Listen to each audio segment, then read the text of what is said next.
प्राचीन काल में चंपक नामक एक सुंदर राज्य था, जहाँ वैखानास नाम के एक धर्मप्रिय राजा राज्य करते थे। उनके राज्य में चारों वेदों के ज्ञाता ब्राह्मण रहते थे। वे अपनी प्रजा से अत्यंत प्रेम करते थे। एक रात्रि राजा वैखानास ने स्वप्न में देखा कि उनके पिता नरक में भयंकर यातनाएं भोग रहे हैं। यह दृश्य देखकर वे अत्यंत व्याकुल हो उठे। सुबह होते ही उन्होंने ब्राह्मणों को बुलाया और उनसे कहा, हे ब्राह्मणगण, मैंने अपने स्वप्न में मेरे पिता को नरक में भयंकर यातनाएं भोगते हुए देखा। उन्होंने मुझसे कहा कि पुत्र, मैं घोर नरक भोग रहा हूँ, मुझे यहाँ से मुक्ति दिलवा दो।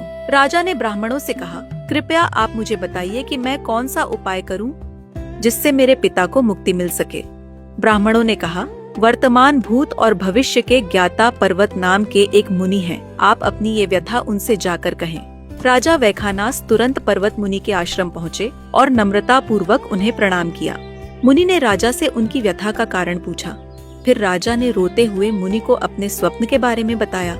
मुनि ने आंख बंद कर चिंतन किया और बोले, हे राजन, आपके पिता ने पूर्व जन्म में अपनी पत्नी के साथ माहवारी के समय जबरदस्ती संबंध बनाने की कोशिश करी थी।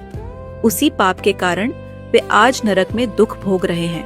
यह सुनकर राजा दुखी होकर बोले, हे मुनिवर, कृपया मुझे कोई ऐसा व्रत या उपाय बताइए जिससे मेरे पिता को मुक्ति मिल सके।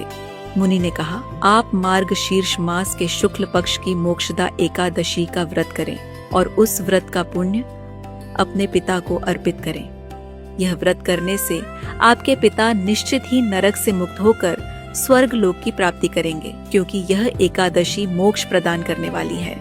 यह सुनकर राजा ने भगवान विष्णु की पूजा कर अत्यंत भक्ति और श्रद्धा से मोक्षदा एकादशी का व्रत किया और व्रत का सारा पुण्य अपने पिता को समर्पित कर दिया।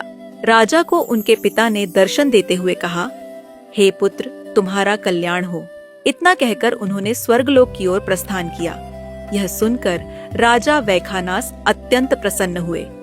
जो भक्त श्रद्धा पूर्वक इस व्रत का पालन करता है, वह न केवल अपने पापों से मुक्त होता है, बल्कि अपने पूर्वजों को भी मोक्ष दिलाकर स्वयं भगवान विष्णु के धाम को प्राप्त करता है।